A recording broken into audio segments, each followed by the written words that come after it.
ये academic publishing network की ओर से ये 10 दिन का एक कहानी समारोह, कहानी महोत्सव की शुरुआत आज से हो रही है। और इसमें 10 दिन देश के विभिन्न राज्यों के 11 कहानीकार अपनी कहानियों का पाठ करेंगे। तो ये कार्यक्रम रोज़ाना शाम को इसी वक्त 6 बजे शुरू होगा। और सिर्फ 20 तारीख को मैं बताना चाहता हूं कि उस दिन अंतिम दिन है और उस दिन 2 कहानीकार पाठ करेंगे। एक तो 4 बजे नवनीत नीरव और 6 बजे संदीप मील। तो उस दिन 4 बजे और 6 बजे देखें। बाकी मेरा आपसे निवेदन है कि जी उमा जी शुक्रिया उमा जी, अनुराधा जी नमस्कार, धन्यवाद। तो उम्मीद करता हूं कि ये कार्यक्रम बहुत अच्छा और सफल होगा। और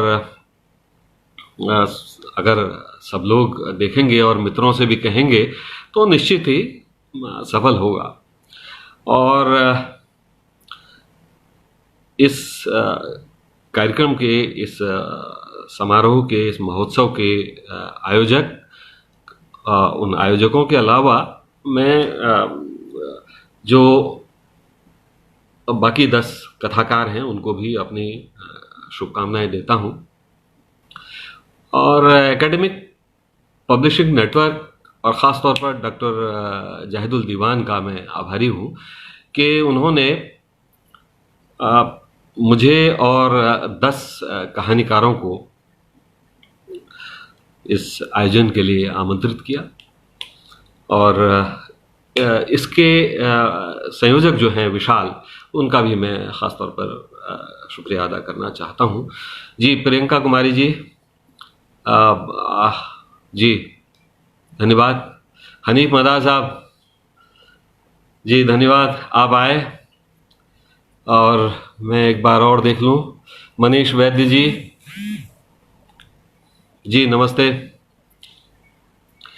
तो आज मैं जो कहानी पढ़ने जा रहा हूं उसके बारे में सूचना तो आप लोगों को है ही सबको, और कहानी के बारे में मैं कुछ बोलूँगा नहीं। और देखिए, सीधी सी एक कहानी है, कमला और उसकी ईजा यानी कि उसकी माँ की कहानी है। लेकिन थोड़ा सा निवेदन है कि कहानी के बारे में नहीं मुझे बताना है, पर एक आपसे निवेदन है कि इसमें बस बाज़ार की भूमिका की तरफ आप लोग ध्यान दें कि आज बाज़ार कितना ताकतवर, कितना टिकड़मी होता है और हो गया है आज, कि हमें अपनी जो बुनियादी ज़रूरतें हैं, जैसे शिक्षा है, स्वास्थ्य है और रोज़गार है, इससे ज़्यादा ज़रूरी कुछ और दूसरी चीज़ें लगने लगती हैं। यानी कि रोटी से भी ज़्यादा ज़रूरी कुछ और चीज़ें लगने लगी हैं। तो और अक्सर ये होता है कि जब संकट आता है, जब गाज गिरती है, तो सबसे ज़्यादा पीड़ित जो तबका होता है, जो सफ़रर है, वो समाज का निचला तबका ही होता है। मजदूर, किसान, गरीब आदमी। तो और जैसा आप लोग ने इस वक्त कोरोना के समय में भी देखा है, इस संकट के वक्त भी देखा कि किस पर सबसे ज़्यादा तो सफ़र सब ने किया, सब परेशान हम सब रहे और हैं। लेकिन जो सफ़र किया जिसने सबसे ज़्यादा, वो एक गरीब आदमी है। यही कहानी का दूसरा जो निहितार्थ भी है वो ये है। तो अगर आप लोगों की इजाज़त हो और आप लोग मुझे कहें, हनीफ मदार साहब जी, प्रियंका कुमारी जी, चलिए मैं अगर आप लोग कोई कहें कि मैं शुरू करूं, बस मैं शुरू करता हूं। तो आज मैं जो कहानी पढ़ने जा रहा हूं, उस कहानी का शीर्षक आप सब लोगों को पहले से पता ही है, वो है कठपुतली थक गई। ये असल में अभी मेरा एक नया कहानी संग्रह आया है, चिट्टी जनानियाँ। तो पहले मैंने सोचा था कि मैं उसमें से अपनी कोई कहानी पढ़ूंगा, लेकिन जैसा कि मैंने बताया, मैंने कुछ खास कारणों से ये पिछले संग्रह मुकुटधारी चूहा से ये कहानी, ये कोई 6-7 साल पुरानी कहानी है, इसको पढ़ने का फैसला किया। जैसा भी आपको लगे, कठपुतली थक गई। तो मैं शुरू कर रहा हूं। कमला की इजा, यानी कि मां, कमला की इजा ने दुर्गंध से बचने के लिए अपनी सूती साड़ी के पल्लू से नाक और मुंह ढक रखे थे। वहां अभी अभी पोंछा नहीं लगा था और फिनाइल की तीखी दुर्गंध भी नहीं आ रही थी। शायद उस भवन के पिछवाड़े को शौचालय के विकल्प के रूप में जिस कदर इस्तेमाल किया जाता था, यह उसी की दुर्गंध थी। यह अंदर तक फैली हुई थी। यहां काम करने वालों के फेफड़ों तक में भरी हुई थी। ये लोग शायद आदी हो चुके थे। 2 पुलिस वाले उसी वक्त खुले दरवाजे से दाखिल हुए। वे इधर उधर नजरें दौड़ाने लगे। साफ पता चलता था कि उन्हें किसी की तलाश है। आगे बढ़ते हुए कमला की इजा के पास आकर ठिठक गए और उसके चेहरे को गौर से देखने लगे।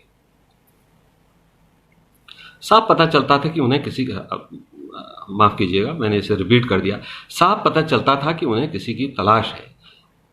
आगे बढ़ते हुए वे कमला की इजा के पास आकर ठिठक गए और उसके चेहरे को गौर से देखने लगे। दोनों में से एक अधेड़ था। अधेड़ की इच्छा हुई कि वह सबसे पहले उसके मुंह से साड़ी खींच ले, पर उसके हाथ जो है आगे नहीं बढ़े। उसने सोचा ऐसा करना अभद्रता की श्रेणी में आने लगा है। जब वह नया नया नौकरी में लगा था, उन दिनों वे लोग औरतों को लात घुसे तक मार देते थे। अधेड़ ने उसे एक बार फिर गौर से देखा।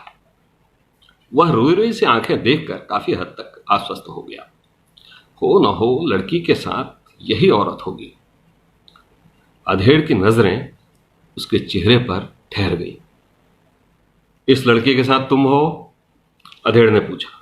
कमला की इजा इधर उधर देखने लगी, जैसे सवाल किसी और से किया गया हो। बगल में बैठी विद्या ने उसे कुहनी मारी। चाची, पुलिस वाले कुछ पूछ रहे हैं। मुझसे क्या पूछते हैं, कहते हुए उसका स्वर रुआंसा हो आया। मेरी तो किस्मत ही फूटी गई। वह सुबकने लगी। दोनों पुलिस वालों में से एक 5 फुट 8 इंच का नवयुवक था, गोरा और हट्टा कट्टा। अधेड़ की तौंद निकली हुई थी।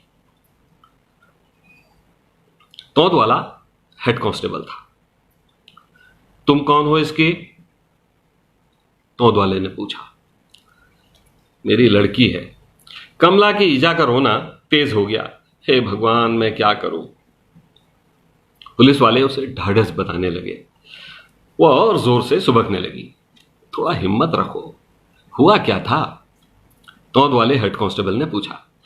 क्या बताऊं, पर के साल कमला के बाबू खत्म हो गए, यानी कि पिछले साल। बस तभी से सारा घर छत्तर बत्तर हो गया, तहस नहस हो गया। वह फिर रोने लगी। पुलिस वाले सांत्वना देने लगे। कुछ सामान्य हुई तो अधेड़ ने पूछा, हाँ तो क्या हुआ था? सत्यानाश हो उनका। किनका? हेड कांस्टेबल ने पूछा। सवाल वही पूछ रहा था। सिपाही सिर्फ देख रहा था और सुन रहा था। वह शिक्षित पीढ़ी का कांस्टेबल था, कम बोलता था। उसे कभी कभी पुलिस की नौकरी में कोफ्त होती थी। मोबाइल बनाने वालों का, यानी कि सत्यानाश मोबाइल बनाने वालों का। दोनों पुलिस वालों ने उसे चौंक कर देखा। आखिर वह कहना क्या चाहती है? ये तिनड़े जैसे दाढ़ी मूंछ वाले जो होते हैं, सब उन्हीं का किया धरा ठहरा। पुलिस वालों का असमंजस देखते हुए यह उसका स्पष्टीकरण था। तीनड़े मतलब? हेड कांस्टेबल ने पूछा तो सिपाही ने कहा, तीनड़े नहीं, तिनड़े मतलब तिनके। सिपाही उत्तराखंड का था, जबकि हेड कांस्टेबल उत्तर प्रदेश का।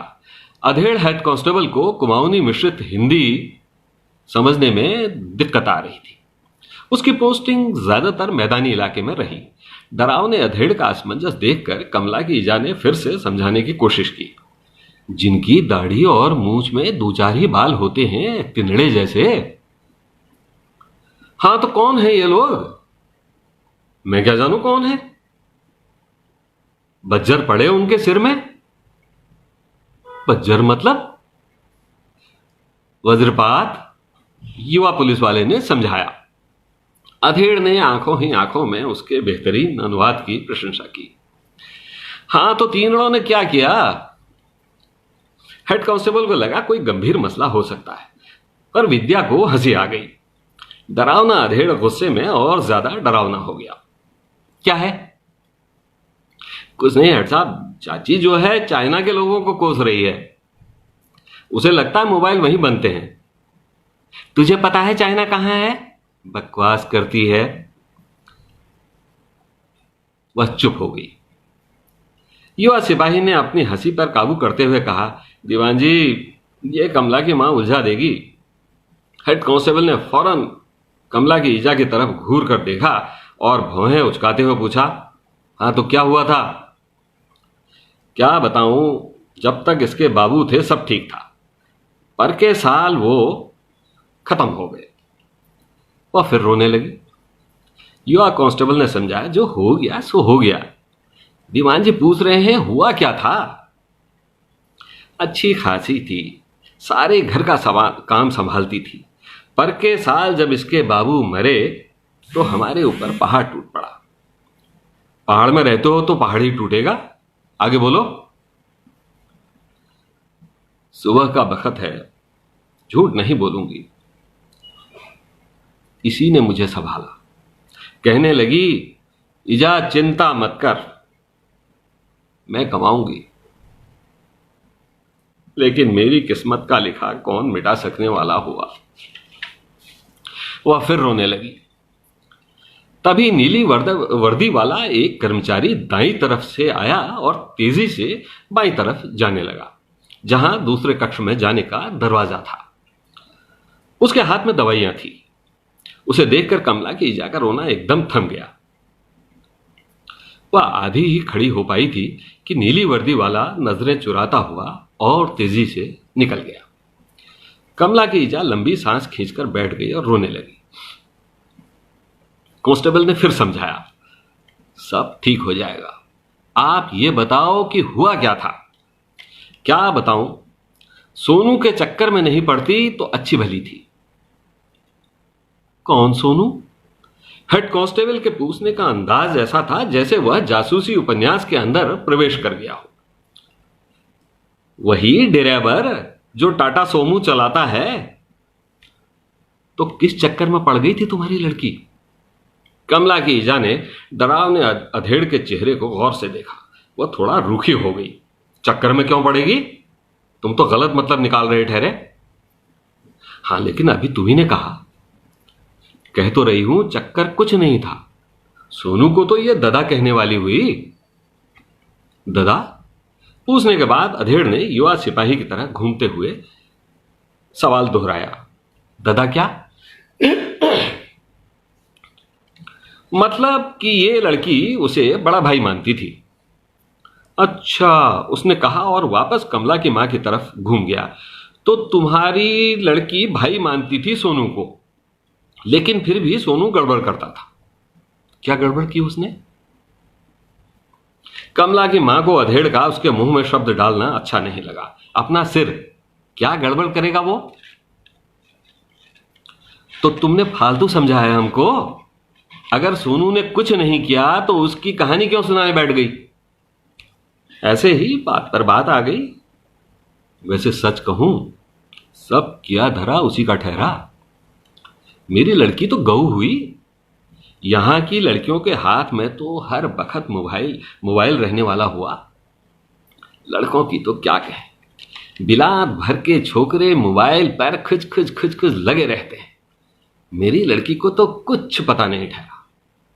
समझ गए तुम्हारी लड़की पहले बहुत शरीफ थी, कहते हुए अधेड़ के होठों पर हल्की सी हंसी की लकीर खिंच गई। पहले क्या, अब भी हुई? चलो ठीक है, बोलो। एक दिन क्या देखती हूं, इसके हाथ में भी मोबाइल है। मैंने पूछा कहां से आया, तो कहने लगी सोनू दादा ने दिया। मोबाइल ना मोबाइल की जड़, अपना खुट्टल मोबाइल दे दिया ठहरा। आगे बोलो। बस कुछ दिन में इसके रंग ढंग भी वैसे ही हो गए। हर वक्त मोबाइल। रात को लिहाफ ओढ़कर उसके अंदर खुसफुस करने वाली हुई। एक दिन मैंने उजाला जैसा देखा तो लिहाफ खींच बैठी। पज्जर पड़े मेरी अकल को, मैं तो समझ रही थी लिहाफ में आग लग गई।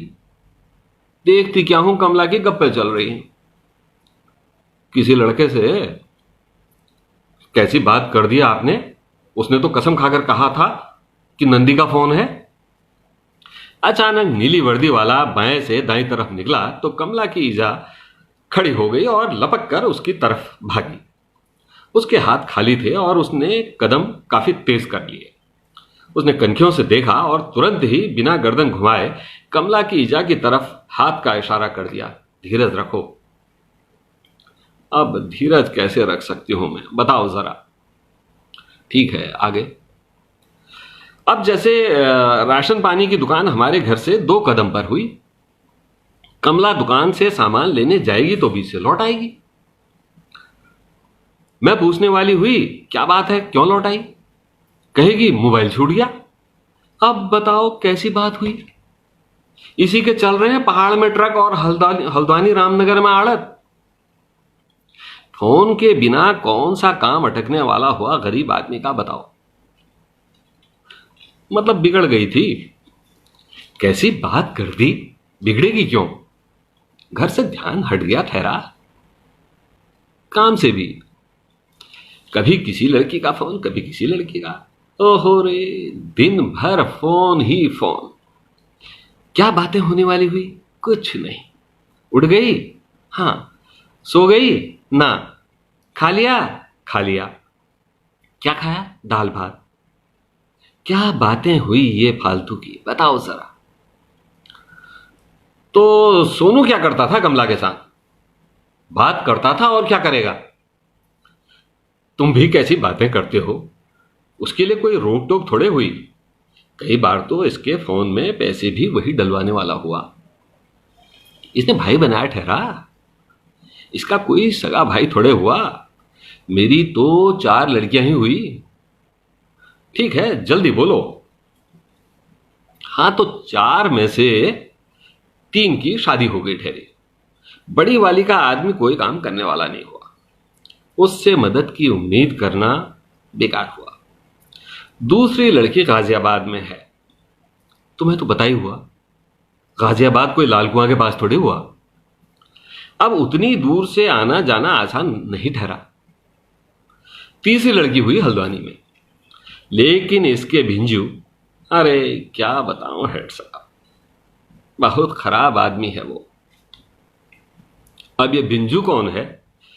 सिपाही ने बताया, जीजा, कमला का जीजा भिंजू बोलते हैं। हां, तो भिंजू ने क्या कर दिया?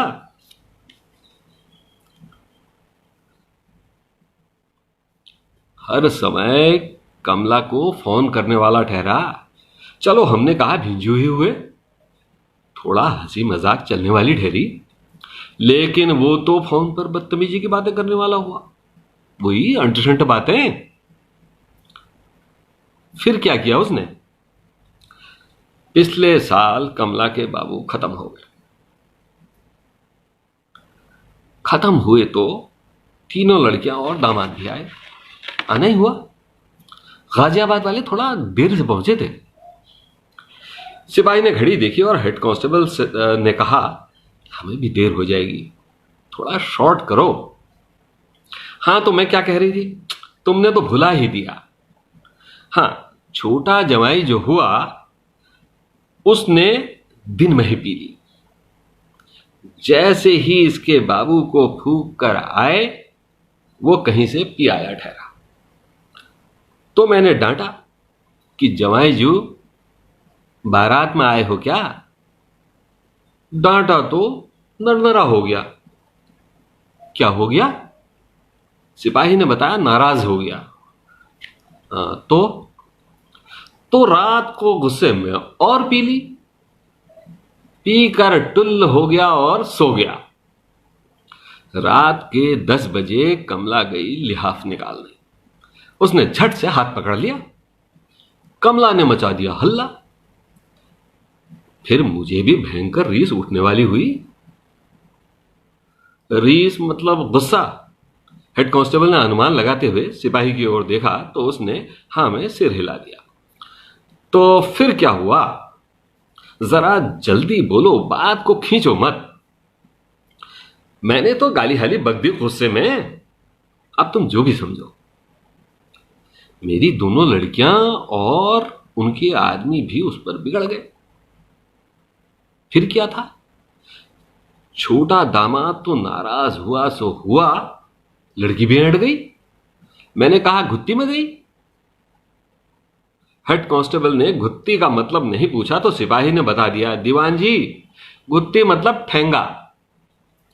दीवान जी मुस्कुराने लगे। फिर कुछ नहीं? तो इतनी लंबी कहानी क्यों बताई? मैं तो ऐसे ही बता रही थी कि हमारा कोई सहारा थोड़े हुआ करके। इसके मरे बाबू की कसम खाकर कह रही हूं, मेरी तो लड़की भी कमला हुई और लड़का भी। रोटी कमाकर तो यही लाने वाली हुई। रोटी कैसे कमाती थी? तुम तो बस भरी दोपहरी में पीडब्ल्यूडी की सड़क पर डामर का काम कर देने वाली हुई। आदमियों के हाथ से काम छुड़ाकर खुद ही खौलता डामर सड़क पर फैला देने वाली ठहरी। पढ़ी लिखी भी हुई, इंटर पास, लेकिन नौकरी कहां मिलती है आजकल। कभी 2-4 दिन नरेगा मरेगा का काम कर लिया, कभी कोई दीवार हिवार की चिनाई का काम हो गया तो वो कर लिया, गारा बना दिया, ईंट साड़ दी पहुंचा दी। कभी कुछ और मिल गया तो वो कर लिया। जब कुछ नहीं हुआ तो जंगल से लकड़ी ही काट लाई। 100 रुपए में एक गट्ठर लकड़ी बेच आने वाली हुई। लेकिन मेरी तो किस्मत ही फूटी है, जाने कहां से आया ये सोनू। वह फिर रोने लगी। इस बार किसी ने चुप नहीं कराया। हाँ, तो सोनू ने क्या किया? आदत बिगाड़ दी ठहरी मेरी लड़की की। ये मोबाइल का चस्का उसी ने लगाया। बुरी लत नहीं हुई क्या? आप ही बताओ। लेकिन सोनू को भी क्या दोष देना। ये जो बटन जैसी आंखों वाले हुए ना चीन के लोग, बीमारी तो उन्हीं ने भेजी ठहरी। जाने किस मुल्क से यहां आ गई ठहरी, बताओ। हेड कांस्टेबल ने माथे पर हाथ मारा। अरे बहन जी, अब फिर से इन बटन बुटन को बीच में मत लाओ। मैं जो पूछ रहा हूं सीधे सीधे उसका जवाब क्यों नहीं देती? इस बार विद्या ने हस्तक्षेप किया। बेचारी चाची अकेली और परेशान औरत हुई। इतनी बड़ी मुसीबत उन पर आ गई और आप उल्टा उन्हीं को डांट रहे हैं। ए लड़के चुप बैठ, बीच में मत बोलना, नहीं तो तू भी लपेटे में आएगी। हेड कांस्टेबल ने डपट दिया। विद्या की ओर से सहानुभूति मिलते ही कमला की इजा फिर से रोने लगी। मेरे सिर पहले ही कम मुसीबतें हुई, ऊपर से मैं खुद ही बीमार। शुगर की बीमारी हुई, ब्लड प्रेशर हुआ, पैरों में सूजन अलग रहने वाली हुई। वह साड़ी को थोड़ा सा उठाकर अपने पैरों की सूजन दिखाने लगी। हेड कांस्टेबल ने जोर से डांट लगाई। बंद करो ये सब, जो पूछ रहा हूं वही बताओ। अचानक कमला के शरीर में हरकत हुई तो उसकी इजा सतर्क हो गई। उसकी एक आंख कमला के बिस्तर की तरफ लगी हुई थी। बीच बीच में वह उचक कर देख लेती थी। कमला को हिलता देखकर वह बेड की तरफ लपकी। उसका हाथ छुआ, माथे पर हाथ रखा, सब ठीक था। लौटकर आई तो पुलिस वाले ने पूछा, हां तो कल रात क्या हुआ था? वही तो बता रही हूं।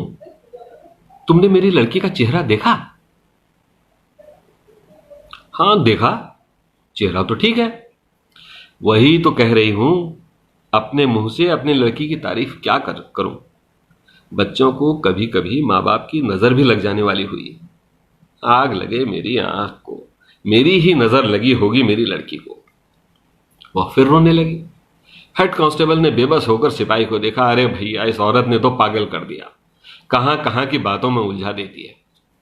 कांस्टेबल हंसने लगा। अधेड़ हेड ने अपना चेहरा फिर कमला की ईजा की तरफ घुमा दिया। ए बहन जी, ये रोना धोना बंद करो और सीधे सीधे मेरी बात का जवाब दो। इस बार कमला की ईजा थोड़ा सहम गई और साड़ी के छोर से आंसू पोंछती हुई बोली, सच कह रही हूं, सारा बवाल तो इसी मोबाइल का हुआ। अब तुम कहोगे अपनी लड़की की तारीफ कर रही है। सच्ची में बहुत सीधी हुई। अरे सीधी टेढ़ी जाए भाड़ में, हम क्या नाऊ हैं? तुम्हारी बिटिया की शादी करवाने आए हैं। शादी की बात पर कमला की ईजा का ध्यान अचानक युवा कांस्टेबल की तरफ चला गया। वह तौंद वाले अधेड़ की बात पर ध्यान दिए बिना उससे मुखातिब हो गई। तुम कहां के हो और कौन हुए? क्यों? नहीं, ऐसे ही पूछ रही हूं। नाम क्या हुआ तुम्हारा? लाल सिंह। अच्छा, हम भी तो ठाकुर ही हुए। मेरी लड़की तो तुमने देख ली, दिखने में कम थोड़ी हुई। अब ठीक हो जाती तो शादी के बारे में सोचती, पर के साल इसके बाबू खत्म हो गए। तब से यही कमाकर खिला रही ठहरी। कहने वाली हुई, ईजा शादी नहीं करूंगी।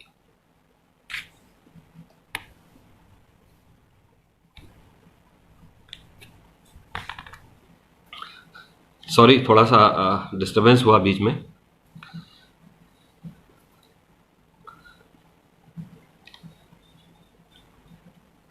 मेरी आवाज ठीक है? आ रही है?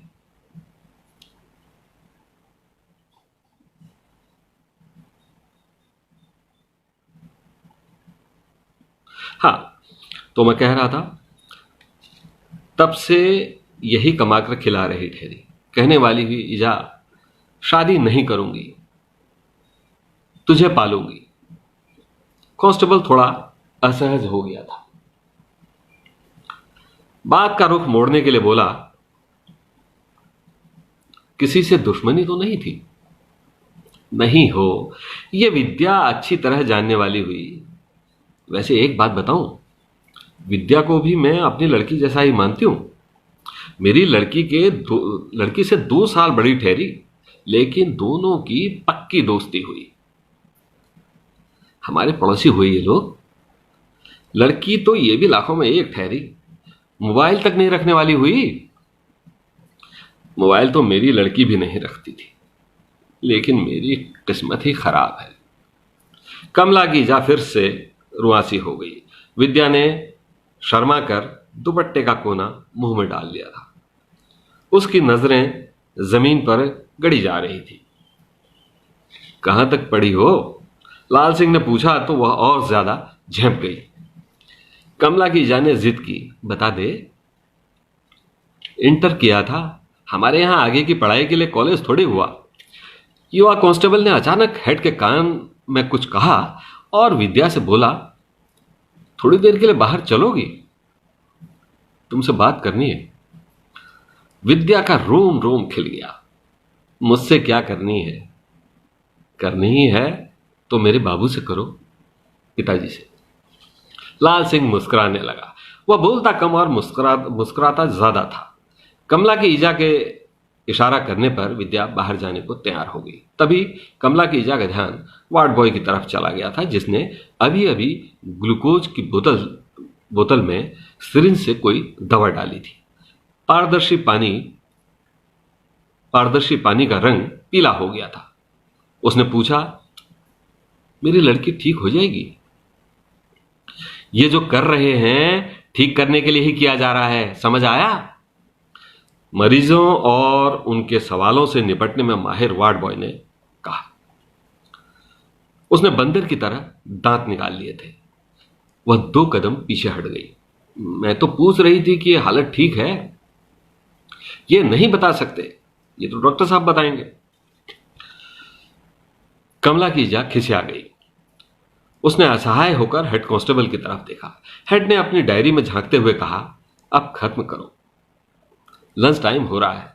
यहां आसपास खाने को भी कुछ नहीं मिलेगा। मिल जाएगा, जरा सा आगे निकल जाओ, बहुत बड़ा बाजार तो नहीं है, गांव का इलाका हुआ, पर चाउमीन तो मिल ही जाएगा। ठीक है, तो बताओ, किसी ने मारने की कोशिश तो नहीं की? नहीं नहीं, ये तो मेरी किस्मत ही फूटी थी। वह फिर भैं भैं कर रोने लगी। हल्की सर्दी शुरू हो चुकी थी। अंदर बैठे बैठे विद्या ठिठुर गई थी। पहाड़ों में सितंबर के आखिरी दिन कुछ ऐसे ही होते हैं। इन दिनों आसमान काफी साफ होता है और कुछ ही देर में धूप चुभने लगती है। वे दोनों बाहर धूप में आ गए थे। धूप अच्छी लग रही थी। विद्या लगातार सिर झुकाए चल रही थी। लाल सिंह ने कहा, तभी अचानक, विद्या बालन की तरह तुम्हारे गाल पर भी गड्ढे पड़ते हैं। वह खुशी भरे गुब्बारे की तरह हल्की हो गई और आसमान की तरफ उठने लगी, लेकिन संकोच ऐसा था जो धागा बनकर नीचे खूंटे की तरफ खींचा चला जा रहा था। उसकी मुस्कुराहट गहरी हो गई थी। लाल सिंह ने पूछा, विद्या बालन को जानते हो? विद्या को लगा लाल सिंह उसे गंवार न समझ। बोली, हाँ, अब तो मोटी हो गई, सुंदर बहुत है ना। अच्छा ये बताओ, कोई चक्कर है क्या? नहीं, भगवान कसम, मेरा कभी कोई चक्कर नहीं रहा। मेरे पास तो मोबाइल भी नहीं है। अरे तुम्हारी नहीं, कमला की बात कर रहा हूं। तुम्हें तो देखकर ही लगता है कि तुम्हारा कोई चक्कर नहीं हो सकता। विद्या ने कृतज्ञता और प्रेम मिश्रित दृष्टि से लाल सिंह की तरफ देखा। कमला जो है, लड़की तो बहुत अच्छी हुई, सीधी भी हुई, कभी मुंह से आवाज नहीं निकलने वाली ठहरी। लेकिन बिगड़ गई। बिगड़ी नहीं, पर क्या, सोनू जो है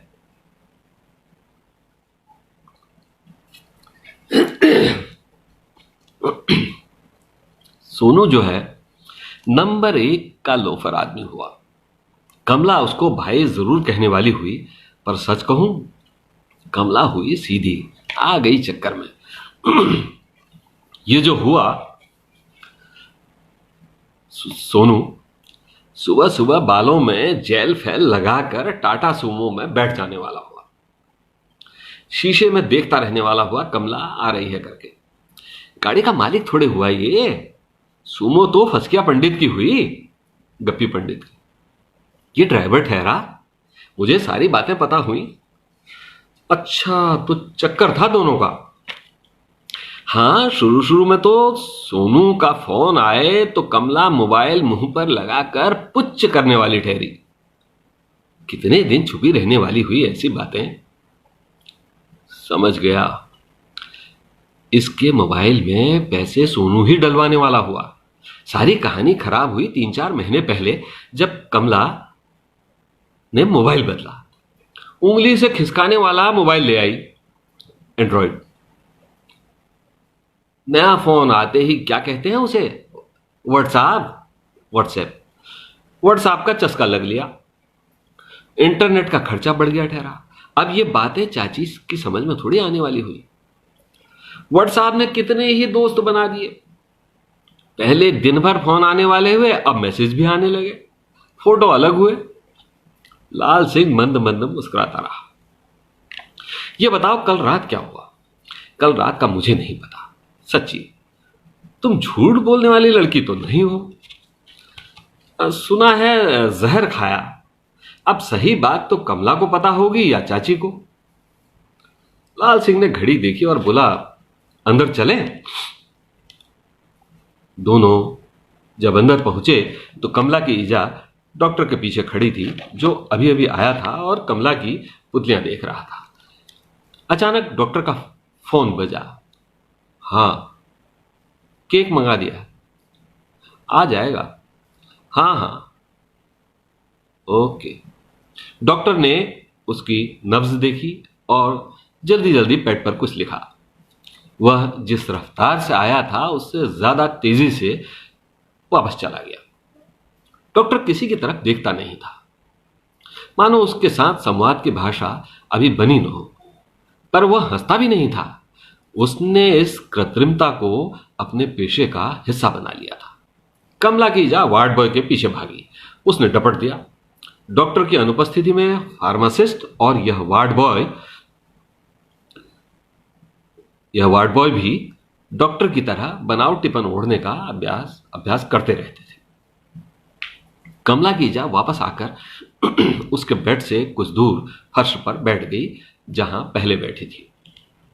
लाल सिंह ने धीमे स्वर में हेड से पूछा, बयान हो गया? अरे कहाँ का बयान, तभी से ड्रामा चल रहा है, बार बार रोने लगती है। खत्म करो जी ये नौटंकी। कमला की ईजा बड़बड़ाई। उसका ध्यान डॉक्टर की तरफ था। डॉक्टर तो ऐसे भागा जैसे उसका दूध उबल रहा हो। हेड कांस्टेबल ने कुछ क्षण उसे सामान्य होने दिया और फिर थोड़ा सख्त लहजे में बोला, देखो कल रात की बात बताओ, सिर्फ कल रात की, ताकि हम भी चलें। कमला की ईजा चुप रही। पुलिस वाले ने थोड़ा इंतजार किया और फिर से कहा, यह पुलिस केस है, सही से बताओ, लेकिन कल रात से शुरू करना। कल शाम की बात है। कमला ने 100 रुपये मांगे मोबाइल में पैसे डलवाने के लिए। मैंने कहा, राशन की दुकान में राशन आया हुआ है, मेरे पास तो कुल 200 रुपये हैं। कहने लगी, राशन फिर आ जाएगा। मैंने कहा, क्यों, कल खाना नहीं खाएगी? कहने लगी, नहीं खाऊंगी। मुझे 100 रुपये दे। मैंने कहा, मोबाइल के बिना कोई मरता नहीं।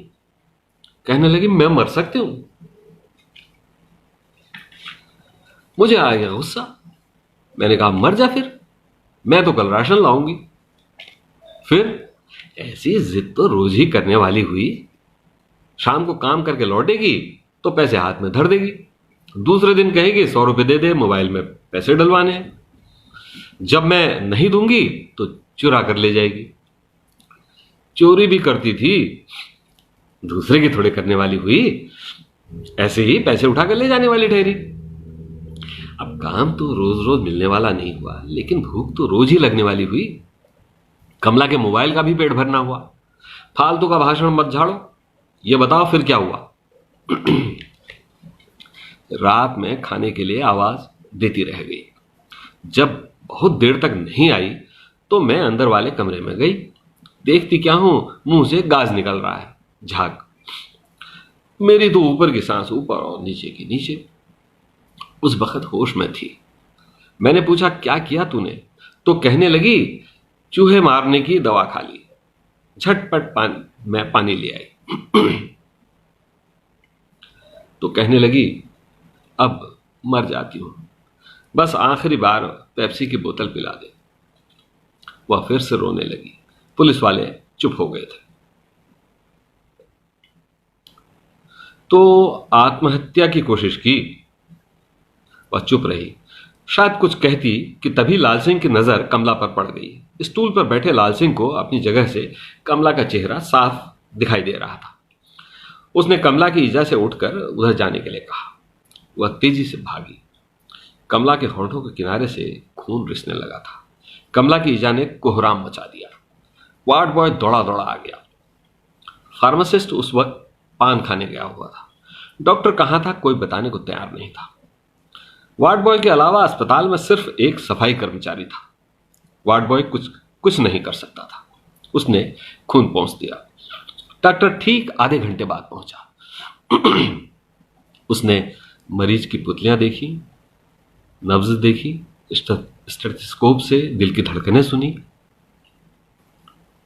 तब तक फार्मासिस्ट भी पहुंच गया। उसके हाथ में तंबाकू का पान था। वह वार्ड बॉय के लिए बधवा लाया था। पता नहीं उनमें से किसने 108 नंबर पर फोन कर एम्बुलेंस बुला ली थी। एम्बुलेंस के आते ही अपनी ही रफ्तार में काम करने वाले उस प्राथमिक स्वास्थ्य केंद्र में कुछ देर के लिए अफरा तफरी मच गई। कमला की ईजा हक्की बक्की। कभी इसका चेहरा देखे तो कभी उसका। पुलिस वाले निकलना चाहते थे, लेकिन अफरा तफरी में एक आखिरी औपचारिकता अटक गई थी। तो लोग स्ट्रेचर ले आए। उन्होंने आनन फानन कमला को स्ट्रेचर पर डाल दिया और एम्बुलेंस की तरफ ले जाने लगे। कमला की ईजा चिल्लाई, ये कहां ले जा रहे हो? हुआ क्या है? कोई बता क्यों नहीं रहा? बार बार उसकी नजरों से बच रहे और रूखे वार्ड बॉय ने इस बार उसके पास आकर मखमली स्वर में कहा, देखो हालत ठीक नहीं है, तुम्हें तो पता है यहां साधन नहीं हुए, देर हो गई तो मुश्किल हो जाएगी, तुम्हें तो पता है, इसलिए हमने हल्द्वानी के लिए रखा। दो लोग स्ट्रेचर ले आए। उन्होंने आनन फानन कमला को एम्बुलेंस की तरफ ले जाने लगे।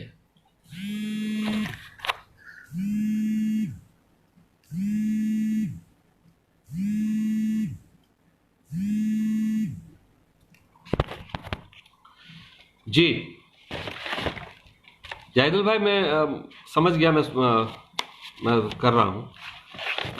दो लोग स्ट्रेचर ले आए। उन्होंने आनन फानन कमला को स्ट्रेचर पर डाल दिया और एम्बुलेंस की तरफ ले जाने लगे। कमला की ईजा चिल्लाई, ये कहां ले जा रहे हो? हुआ क्या है? कोई बता क्यों नहीं रहा? बार बार उसकी नजरों से बच रहे और रूखे वार्ड बॉय ने इस बार उसके पास आकर मखमली स्वर में कहा, देखो हालत ठीक नहीं है, तुम्हें तो पता है यहां साधन नहीं हुए, देर हो गई तो मुश्किल हो जाएगी, हमने हल्द्वानी के लिए रेफर कर दिया है, बड़े अस्पताल की बात अलग होती है, लेकिन मेरे पास तो पैसे नहीं है, हल्द्वानी कैसे जाऊंगी? तुम लोगों को पहले बताना चाहिए था, इतनी जल्दी उसे एम्बुलेंस में चढ़ा दिया। कमला की ईजा एम्बुलेंस की तरफ भागी। पुलिस वाले वहीं खड़े थे और एम्बुलेंस के ड्राइवर से रास्ते में छोड़ देने को कह रहे थे। उसने विद्या से भागकर घर जाने और अपने बाबू से 4-5 हजार रुपए की व्यवस्था करने को कहा।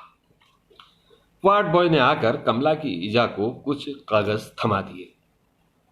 लाल सिंह ने यूं ही पूछ लिया, क्या हाल है लड़की का, बचेगी? मुश्किल है, रास्ते में ही कहानी खत्म हो जाएगी। तो हल्द्वानी क्यों भेज रहे हो? वह मुस्कुराया। लाल सिंह के चेहरे पर सवाल अब भी अटका हुआ था। वार्ड बॉय टाल नहीं पाया। यहां कुछ हो गया तो मुसीबत ही हुई, कागजी खाना पूरी कम होती है, और आज डॉक्टर साहब के बेटे का बर्थडे भी है। कमला की ईजा को कुछ शंका सी होने लगी। उसने लाल सिंह से पूछा कि वार्ड बॉय क्या कह रहा था। वह टाल गया, बोला कुछ नहीं, कह रहा था चाय पीकर जाना। उसके चेहरे की चिरपरिचित मुस्कुराहट गायब थी। एम्बुलेंस चल पड़ी। कुछ दूर चलकर कमला की ईजा ने विद्या के घर के पास रुकवा दी। 2,500 रुपए का इंतजाम हो पाया था, लेकिन कमला की ईजा को इतने पर भी काफी तसल्ली हो गई थी। एम्बुलेंस आगे बढ़ी तो वह कांस्टेबल से बोली, कमला की ईजा तुम चुप क्यों हो? ऐसे ही। वह हेड कांस्टेबल की ओर मुखातिब हुई, आप भी कुछ नहीं बोल रहे हो हेड साहब? थक गया हूं। हल्द्वानी तो बड़ा अस्पताल हुआ, मुझे भरोसा है ठीक हो जाएगी। कांस्टेबल ने पता नहीं क्या सोचकर कमला की नब्ज टटोली। कांस्टेबल के चेहरे का रंग उड़ गया। अपने साथी की तरफ देखने के बाद डरावना हेड एकाएक डरपोक नजर आने लगा। ठीक तो हो जाएगी? कमला की मां पूछ रही है। दोनों पुलिस वालों ने कोई जवाब नहीं दिया। लाल सिंह का सिर चकराने लगा। उसने कमला के मुंह पर लगे ऑक्सीजन मास्क की तरफ देखा और फिर ड्राइवर को उसने अचानक आवाज दी, हमें यहीं उतार देना भैया। कमला की जान ने झटपट ब्लाउज में खोस कर रखा बेटी का सेलफोन निकालते हुए लाल सिंह से पूछा, यहां फोन में पैसे डल जाएंगे कहीं? कांस्टेबल ने कोई जवाब नहीं दिया। कमला की ईजा ने खुद ही कहा, होश में आते ही खुश हो जाएगी ना, इसलिए। दोनों पुलिस वाले उतरे और कमला की ईजा से नजरें मिलाए बगैर बहुत तेजी से निकल गए। बस कहानी समाप्त हुई।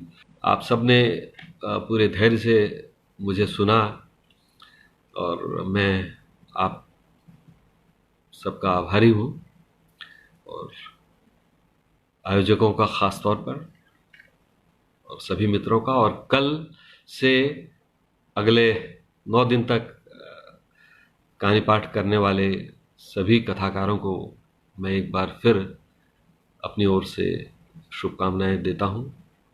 बहुत बहुत शुभकामनाएं, और ये कार्यक्रम बहुत अच्छा हो, सफल हो। बस मुझे इतना ही कहना है, और मेरे ख्याल से कोई सवाल जवाब तो अब लेने का कोई मतलब नहीं है। धन्यवाद, नमस्कार।